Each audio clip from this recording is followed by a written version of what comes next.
Obrigada, Sra. Presidente, Srs. Deputados. Hoje falamos de legislação laboral e queremos afirmar que na Iniciativa Liberal defendemos um roteiro para a modernização laboral. Defendemos, por exemplo, que haja uma aproximação do mercado de trabalho ao padrão dos países europeus mais desenvolvidos e isso implica ser mais flexível. Nós rejeitamos, por exemplo, a confusão, certamente propositada de muitos partidos, entre flexibilidade e precariedade. As propostas de hoje representariam retrocessos na situação já fragilizada de Portugal ao nível do mercado de trabalho.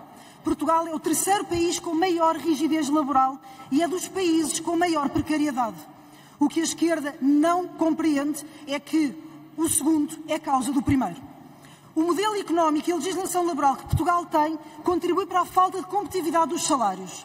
Se analisarmos o salário médio líquido, ajustado ao nível de vida, Portugal é o oitavo mais baixo no espaço comunitário e tem vindo a perder lugares nos últimos anos. A fraca evolução da remuneração média em Portugal relaciona-se com o fraco crescimento económico, com elevados custos de contexto, baixa produtividade, mas também com a legislação laboral. Hoje vemos aqui debatidas propostas carregadas de ideologia, com pretensas expressões de virtude, mas com efeitos nefastos. Propostas que, na pretensa igualdade, promovem um modelo económico e laboral que promove igualdade, mas igualdade na pobreza. E nós não concordamos com esta visão. E vou salientar apenas alguns de muitos problemas. O Bloco de Esquerda fala na sua exposição de motivos de salários cada vez mais baixos, de uma pobreza em Portugal cada vez maior. E é verdade, estamos cada vez mais pobres, mas pelas políticas que têm sido feitas. E esta medida do Bloco vem de alguma forma resolver o problema da pobreza? Não. Vem apenas dizer que estamos iguais, mas igualmente pobres. Em Portugal, sobre dispersão, sobre leques, podemos falar 43% da taxa de risco de pobreza antes de quaisquer transferências sociais.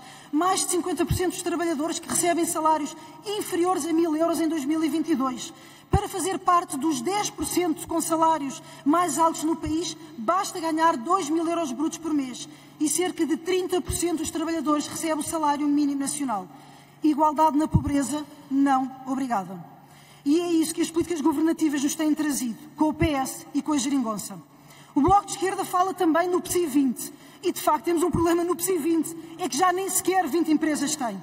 E se formos ver o salário médio dessas empresas, retirando os mais altos, são, em geral, mais altos do que o salário médio em Portugal. Também temos o LIVRE, que se ultrapassar, fala-se de um rácio salarial, o múltiplo entre a remuneração máxima e mínima praticada por cada empresa, e que, segundo o LIVRE, se ultrapassar um certo limite, passa a não haver quaisquer benefícios fiscais. Mas repare-se na subversão. O que é relevante para o LIVRE é beneficiar as empresas, não as que paguem salários elevados, mas as que sejam iguais.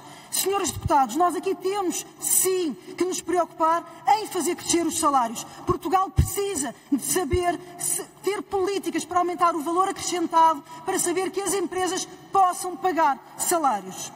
Em relação ao projeto do PAN, é um tema muitíssimo importante que nos deve merecer a maior preocupação e foco na sociedade.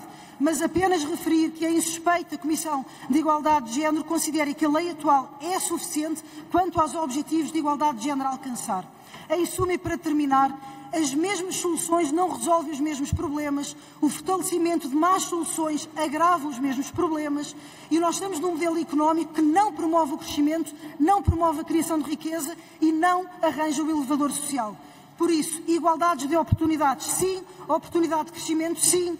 Nós lutaremos aqui nesta Casa para aumentar os salários, políticas que possam aumentar o valor acrescentado na economia, reforma do mercado de trabalho, sim, igualdade na pobreza, não. Muito obrigada, Sra. Deputada.